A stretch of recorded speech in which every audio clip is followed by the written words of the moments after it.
ये कहानी है एक आइडिया की, एक ऐसे विचार की जिसने न सिर्फ एक पूरे महाद्वीप का नक्शा बदल दिया, बल्कि देशों और लोगों की पहचान को भी हमेशा हमेशा के लिए एक नया रूप दे दिया।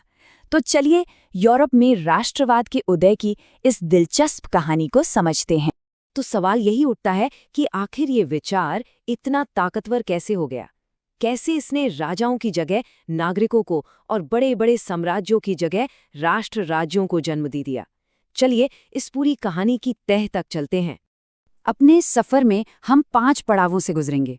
पहले देखेंगे कि ये क्रांतिकारी विचार पैदा कैसे हुआ, फिर कैसे पुरानी ताकतों ने इसे दबाने की कोशिश की, उसके बाद जनता ने कैसे विद्रोह किया, फिर कैसे रक्त और लौह से नए देश बने, और आखिर में कैसे यही विचार एक बहुत ही खतरनाक मोड़ पर पहुंच गया। तो हमारी कहानी की शुरुआत होती है साल 1789 से फ्रांस की मशहूर क्रांति के साथ। सच कहें तो यही वो पल था जब मॉडर्न नेशनलिज्म यानी आधुनिक राष्ट्रवाद का बीज बोया गया था।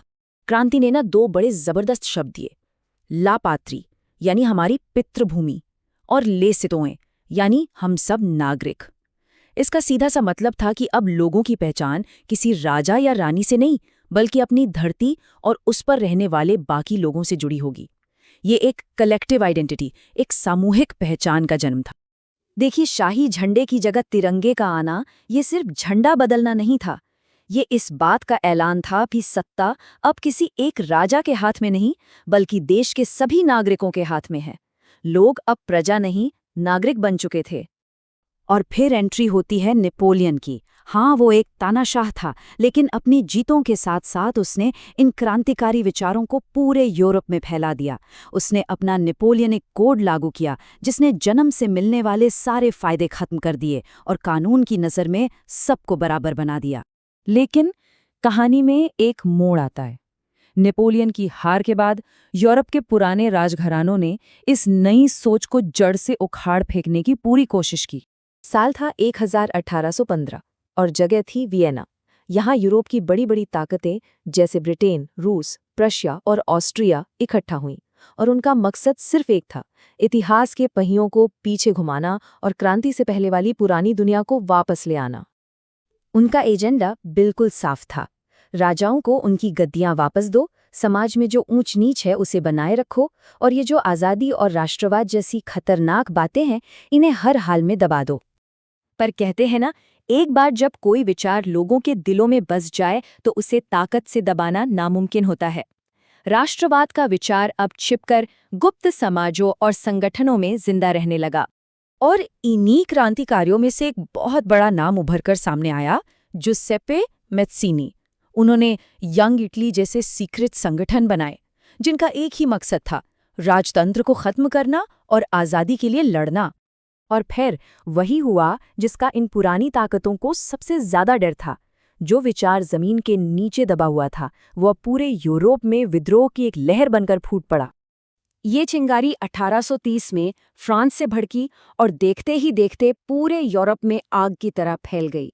बेल्जियम नीदरलैंड से आज़ाद हो गया, ग्रीस ने अपनी आज़ादी हासिल कर ली, और 1848 आते आते तो बढ़ती गरीबी और बेरोजगारी ने इस विद्रोह की आग में घी का काम किया। अब इस विद्रोह को ताकत सिर्फ राजनीति से नहीं, बल्कि एक कल्चरल मूवमेंट, रोमांटिसिज्म से भी मिल रही थी। इसमें कवियों, लेखकों, कलाकारों ने आम लोगों की कहानियों, उनके लोकगीतों और उनके साझे इतिहास को हीरो बनाया। इससे लोगों में एक राष्ट्र होने की फीलिंग और भी मजबूत हो गई। अब कहानी अपने सबसे दिलचस्प, सबसे अहम मोड़ पर आ पहुंचती है। अब राष्ट्रवाद सिर्फ लोगों का आंदोलन नहीं रहा, बल्कि ताकतवर राज्यों ने इसे एक हथियार की तरह इस्तेमाल करना शुरू कर दिया, नए देश बनाने के लिए। जर्मनी को एक करने का जिम्मा उठाया ओटो वॉन बिस्मार्क ने। उनकी पॉलिसी बड़ी सीधी साधी थी, रक्त और लौह, मतलब देश भाषणों से नहीं, जंग से बनेगा। उन्होंने एक के बाद एक 3 युद्ध लड़े, अपने दुश्मनों को रास्ते से हटाया और एक यूनाइटेड जर्मनी का रास्ता बिल्कुल साफ कर दिया। और बिस्मार्क की ये पॉलिसी पूरी तरह कामयाब रही। साल 1871 में एक एकीकृत जर्मनी का जन्म हुआ और विल्हेल्म प्रथम को उसका सम्राट बनाया गया। अब दिलचस्प बात यह है कि लगभग इसी दौरान इटली भी एक हो रहा था, पर उसका तरीका थोड़ा अलग था। जहां बिस्मार्क ने जर्मनी को युद्ध की भट्टी में तपाकर एक किया, वहीं इटली के एकीकरण में कावूर जैसे नेताओं की कूटनीति और गैरिबाल्डी जैसे क्रांतिकारियों के जन विद्रोह दोनों का ही बराबर का हाथ था। लेकिन रुकिए, कहानी यहाँ खत्म नहीं होती। एक बार जब राष्ट्र बन गए तो राष्ट्रवाद का मतलब ही बदलने लगा। अब इसका एक स्याह, एक डरावना चेहरा सामने आने वाला था। अपने नए नए बने देशों को एक पहचान देने के लिए उन्हें एक इंसानी चेहरा दिया गया, खास तौर पर एक महिला का रूप, जैसे फ्रांस के लिए मारियान, जो आज़ादी का प्रतीक बनी, और जर्मनी के लिए जर्मेनिया, जो वीरता का प्रतीक थीं। ये लोगों को अपने देश से इमोशनली जोड़ने का एक तरीका था। और यहीं पर एक बहुत बड़ा, बहुत ही अहम बदलाव आया। 1871 के बाद राष्ट्रवाद का मकसद अपने लोगों को आज़ाद कराना नहीं रहा, बल्कि दूसरे देशों से ज्यादा शक्तिशाली बनना हो गया। अब ये उदारवादी नहीं, आक्रामक राष्ट्रवाद था। और इसके नतीजे बहुत खतरनाक हुए। देशों के बीच जमीन और संसाधनों के लिए दुश्मनी बढ़ने लगी, एक दूसरे के खिलाफ मिलिट्री गठबंधन बनने लगे, और धीरे धीरे पूरा यूरोप एक बारूद के ढेर पर आकर बैठ गया। ये वही मंच था जिस पर 1914 में पहले विश्व युद्ध का पर्दा उठने वाला था। तो आखिर में ये सवाल हमारे सामने खड़ा होता है। राष्ट्रवाद ने दुनिया को देश दिए, लोगों को पहचान दी, लेकिन साथ ही इसने साम्राज्यवाद और ऐसे विनाशकारी युद्धों को भी जन्म दिया जिनकी पहले कोई कल्पना भी नहीं कर सकता था। तो इस विचार ने जो कुछ बनाया, उसकी असली कीमत क्या थी? ये एक ऐसा सवाल है जो आज भी उतना ही मायने रखता है।